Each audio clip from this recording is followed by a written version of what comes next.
Hello guys and welcome back again sa ating YouTube channel. Ayan, so hello, we back.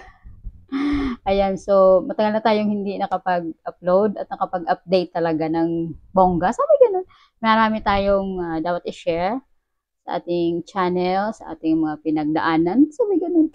So, sa mga uh, followers, nag-subscribe sa aking channel. Marami akong in-upload about sa farm, about sa province, and long story. Hindi ko na i-share sa inyo yung mga ganap natin. So, I'm happy to be back.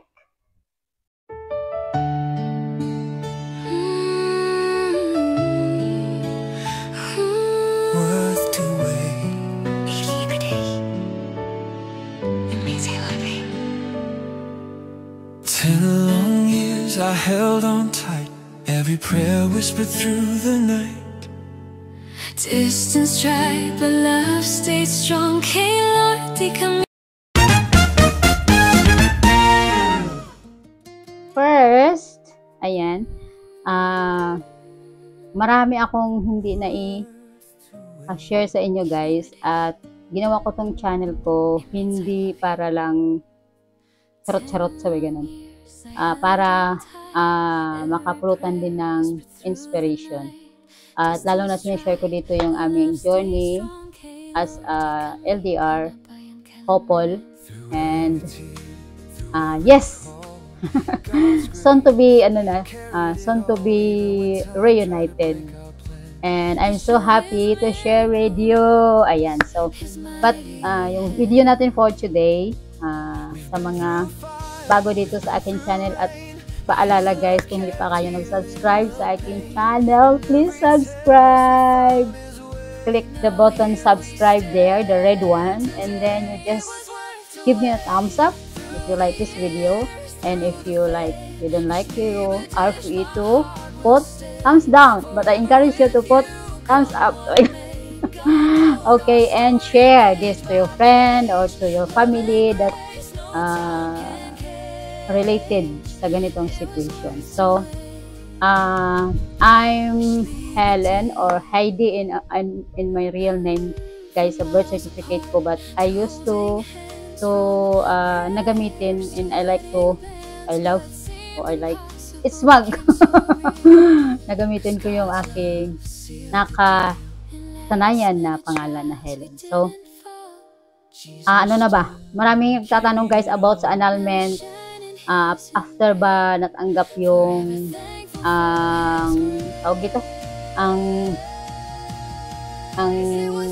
papel na galing na sa court na you are already granted na yung annulment mo. So ano ba yung next? So dito muna tayo mag-start para sabay-sabay na tayong lumipad. Okay, so thank you sa pag-stay dito sa aking channel, lalo na sa mga lagi nagko-comment, kahit mga short videos lang yung ina-upload ko, dahil nga parang nag-look back ako na nasa 3 years pala ako sa province, and from time to time nag-upload ako ng mga short videos lang, and I'm so thankful sa 3 years guys. Naging blessing tayo sa lahat ng mga tao, lahat ng nakapaligid sa akin, sa family ko, sa friends ko, at I have I have a special and amazing and wonderful experience in the province. And yeah, dahil ko sinasabi, at dahil ko i-share. Okay. Una-una ba, pag natanggap mo na yung yung una natanggap ko text ng aking lawyer na, oh, you're already granted, congratulations, blah blah blah. And then after that, hindi yan guys nagtatapos doon. So, ano ba yung susunod na gagawin mo?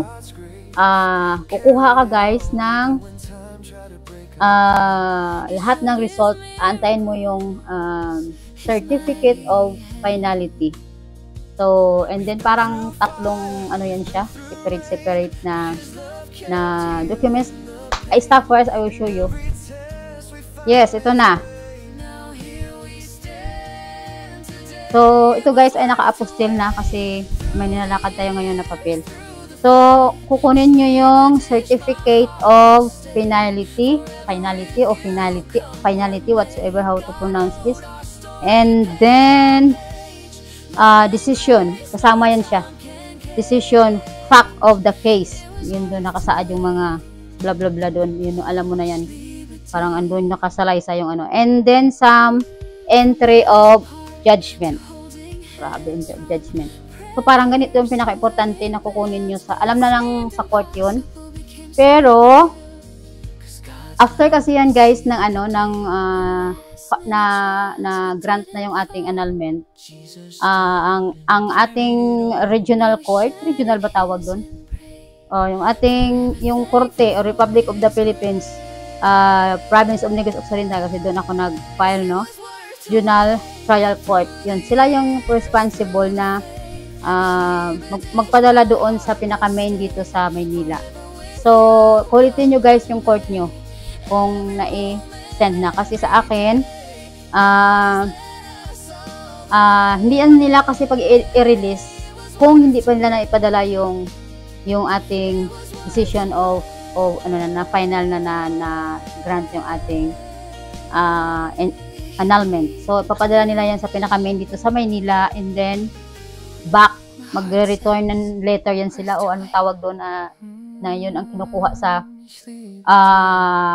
post office ng iyong city, na yung kung saan city ka sakop, pakasal.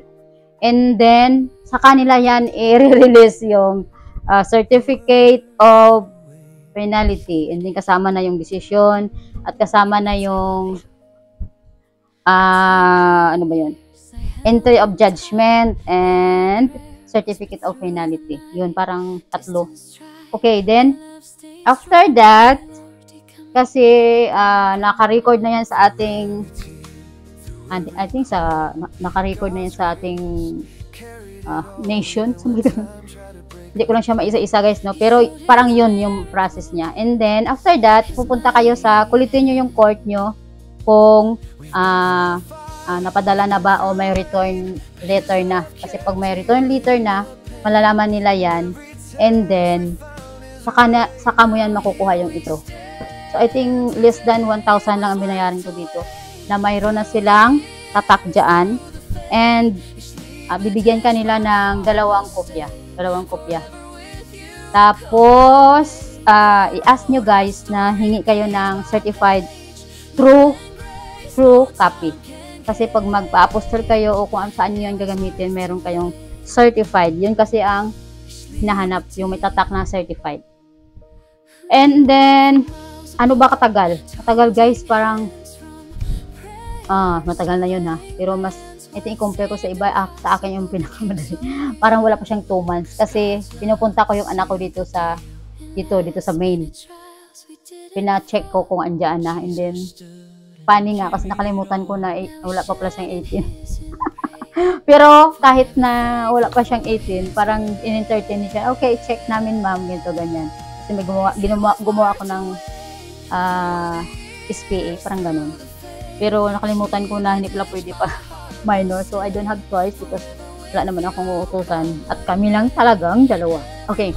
And then, dahil kinukulit namin din sa court, tatanong ko rin, nandiyan na ba? Kasi kailangan ko na. Tapos, less than 2 months, I think 2 months and 4 days, 3 days. Hindi ko maano exactly ilang buwan at ilang araw. Pero, hindi siya guys matagal.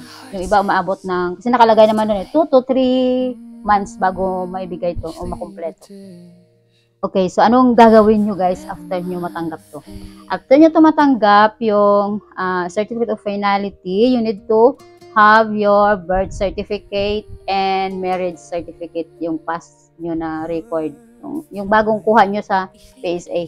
Kukuha kayo niyan original, and then you copy, yung Xerox copy, 3 each pages of your documents, your birth certificate and your marriage contract sa atin, marriage certificate.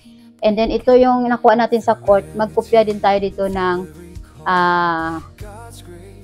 3 copies din na Xerox para paghingan tayo dyan na lahat. Kasi yun talaga guys, 3 copies, 3 copies.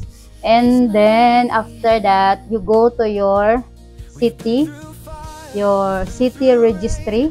Yan, registry. Punta kayo doon, mayroong naka-assign doon na na tao na yun ang mag-i-stamp, mag-check ng ating mga papel. And then, yung mga papel na yan na ipapadala nila sa main office ng PSA para makuha natin yung na may annotation na yung ating marriage certificate. Tama ba yung akong pag-explain? Yun. So, antayin nyo rin to ng ilan ba? Sinasabi 2 months, 3 months, ganun. Pero yan, kulitin nyo lang guys kasi mabilis din nila check din nila. So, ayun. Dahil makulit nga ako, lagi kong natawagan si Seth, tapos mapunta ako dun sa office. Sir, can I, ganun. Until nakausap ko talaga yung dun sa loob na, because nag-aaral nga siya ng case na annulment because he's going to take, hindi na siya nag-take, nag-aaral na talaga siya on process. Nag-aaral siya as a lawyer and gusto niya anuhin yung mga annulment, ano ba to, so yun yung gusto niyang kasukin sa kanyang career. So, at nakapag-share kami dyan and siyempre na-ano ko rin yung aming story na this blah blah blah. And then kulitin lang natin guys, and then pag dumating na yan, yun na yung time na pwede na kayong pumunta ng PSA, and then doon na guys, makita nyo na doon na yung inyong marriage certificate na mayroon ng annotation. Ayan. So, yung ating, but hindi guys mag-change yung ating na i-delete nila na wala na tayong record. We still have record, but our marriage certificate have annotation in the side.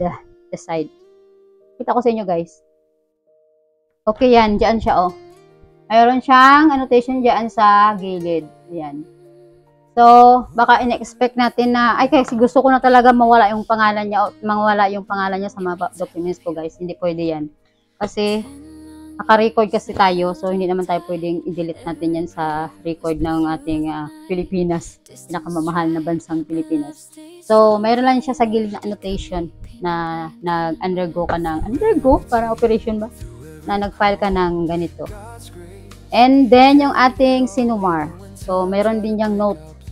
Nakalagay pa rin doon yung pangalan niya. Pero may note sa baba na you are now single and void na ang ating marriage. So, yun lang muna guys ang ating share for today about this after the court final decision. So, ito yung ating mga gagawin. So, sa mga may mga tanong, just comment below at sasagutin natin. I'm ready to face the questions. Ayan guys, thank you so much for watching and see you in my next vlog. Bye!